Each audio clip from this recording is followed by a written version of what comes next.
How y'all doing, folks? Welcome to this episode of the Outdoors Bound podcast. I'm George Noleff. Thanks for being with us. Let's get right to the latest fishing report. Smith Mountain Lake is one of the most popular destinations for a lot of folks in our area. I talked with Dewayne Lamb of Indian Point Marina Bait and Tackle to get the lowdown on what's biting.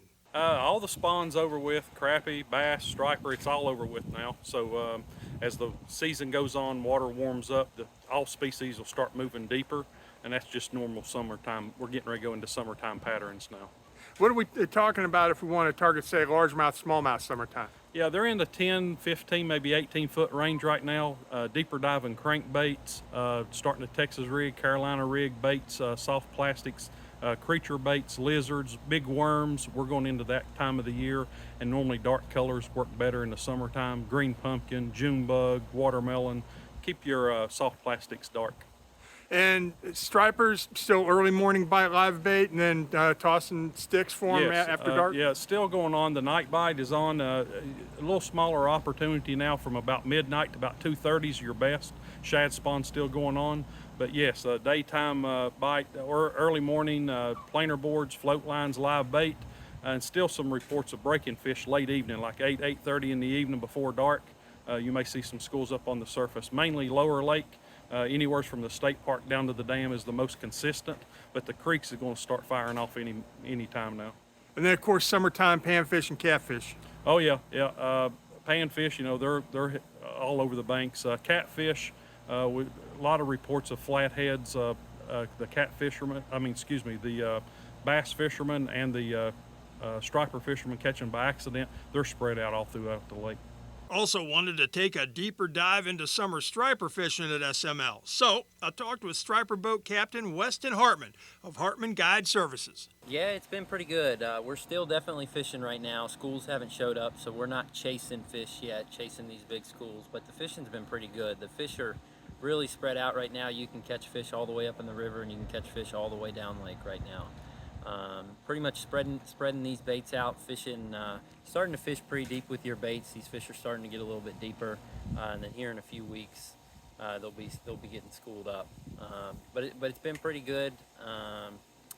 Fishing mostly live blueback herring, gizzard shad will work this time of year too. But the spawn is pretty much over. You'll find a few fish here and there that have not spawned yet, but for the most part, the spawn is over, and we're pretty much in full-on post-spawn. And catching a lot of big fish right now too. Some days it's quality over quantity. We're catching really nice fish. We're not catching a bunch, but the ones we're catching are really, really good fish. So it's been pretty good. Any given day now, those schools will start showing up, but right now it's been pretty good fishing. What's summertime the restrictions change down here, don't they? Yeah, so right now there is no size limit whatsoever. They do that because the fish right now once the water gets warmer, it's a little less likely for those fish to survive. That's the theory anyway. Striper don't do very well in warm water. 2 fish harvest limit? Yeah, 2 per person. No size limit right now. What's the water temps running right now? Right now we're like 76 to, in the afternoons you'll be getting close to 80 on these warm days, but in the morning it's been like 76, 77. Around the region, smallmouth have really taken off on the James, the New, and the Stanton. Those fish are starting to move into summer mode, so topwater or Ned rigs early morning along the shoreline, spinner baits, cranks, or sticks in the current once the sun gets high. Getting good reports of largemouth and cats from Bugs Island. Soft plastics fished around deep structure for the bass, cut for the cats. Looking at moo moss, smallies are being taken shallow early, deep later. Jig and trailer combos doing the trick there. Carvin's Cove, Holiday, and Bear Creek are turning up decent catches of panfish. Hybrids and stripers are hitting it later. Live bait or umbrella rigs, trolled are the ways to go after them. Turning to the salt, the lower bays producing sea trout, reds, blues, and Spanish, also getting reports of croakers, spot, and kingfish at the Virginia Beach Pier. Further north, some flounder still in the back bays in Chincoteague. Black drum, red drum, also in the surf on Assateague. Now, speaking of saltwater, got some good news about oysters. Virginia is the top oyster producer on the East Coast, and a big reason for that is oyster bed restoration. Now, I've been in touch with the Chesapeake Bay Foundation. They tell me the goal to restore 10 select Chesapeake Bay tributaries by the end of 2025 is on track. So far, restoration is complete on 8 of those 10 streams. The oyster industry in Virginia accounts for $40 million of economic impact every year and thousands of jobs. So this is a big deal.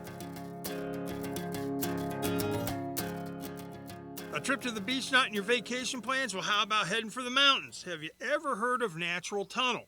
It's a natural formation found in southwest Virginia. It's gorgeous, and if you want to visit, lodging at the state park there makes it affordable. This is a tradition that I have. I come to visit my mom, and when I'm here, I always come to Natural Tunnel, and this place is amazing.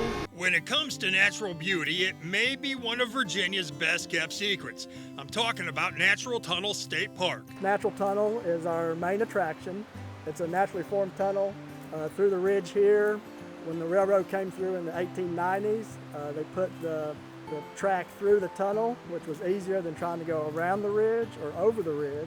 So that worked out for the railroad, and it's still operating today. Because of Virginia's unique geology, what you're looking at here is more than 1 million years of nature at work.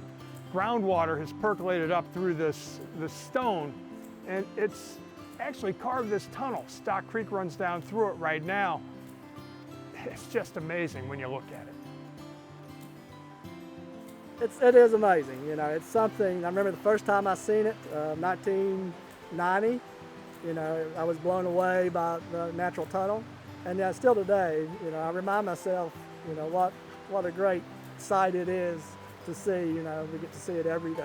There are 2 ways to get down to the tunnel. You can hike to it, or you can take a chairlift.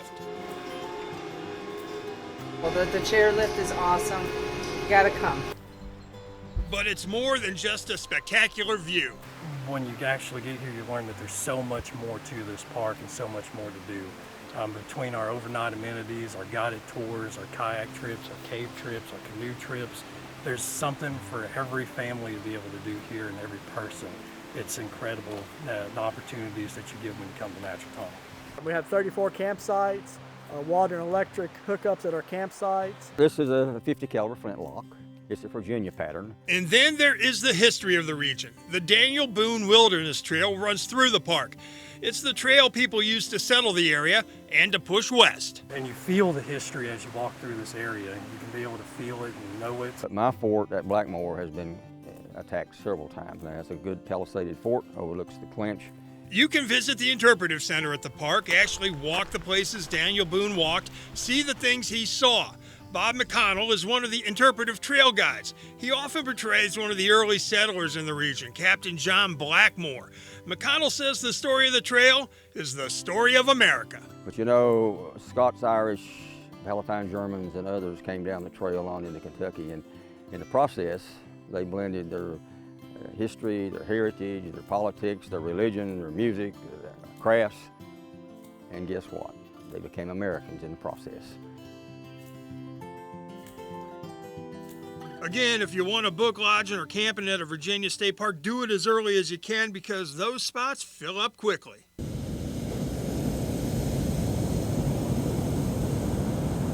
That is the sound of the ocean and waves along the barrier islands of Virginia's eastern shore, and it's this week's Sound of Solitude.